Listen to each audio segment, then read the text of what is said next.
and now was one myself, I knew I needed someone to talk to listen to me, even if they said nothing. I just needed them to hear me.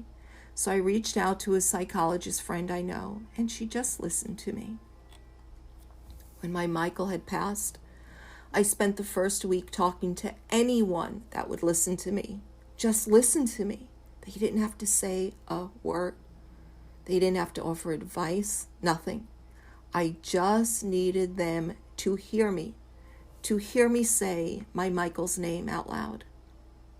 A coach allows you to release what you need to be released. Coaches are like professional listeners that guide you and hold space for you. After those first weeks of losing my Michael, I went in the other direction and self-isolated and didn't want to see or talk to anyone. I went down the black hole of just being by myself. Pretty much most of my 50s, I lived in frumpy Dumpyville, and I secretly blamed everyone else. I had always blamed Michael for the drugs. I blamed him for bringing them home. If he didn't bring them home, I never went looking for them or would have done them. It was Michael's fault. I didn't have the life I wanted. But when my Michael was gone, my life didn't really get better or improve. Oh, there were no more drugs, and yes, that was a huge improvement and step in the right direction. Yes, I did move on and get my own apartment and start my own business. Yes, my life did improve that way.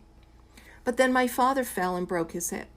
It was stressful. I lost bridal work. I internally bitched and complained. I was pretty much on my own to do everything for my parents now. I had no emotional support. Then my mom was in senior living after I downsized and sold the home, and all my time was spent looking after her, checking in on her. I transferred my anger onto my mom now, subconsciously blaming her that I was losing money and I wasn't living the life I wanted. Don't misunderstand, please. I loved all three of these people and was happy and honored to be there to help. I wouldn't even want anyone other than myself to help them. It was my privilege and my responsibility, and I'm proud for stepping up. But subconsciously, we look to blame others.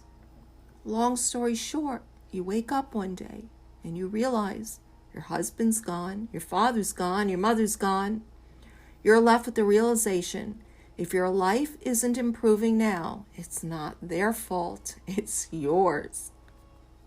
There comes the point you have to stop complaining and you have to look in the mirror and take a long, hard look at yourself.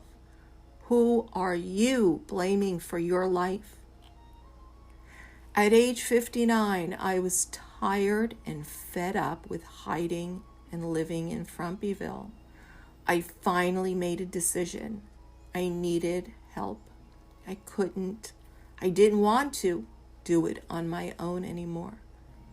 I thought I was getting a business coach to help me with my business and find clients. That's what I thought I wanted when I reached out.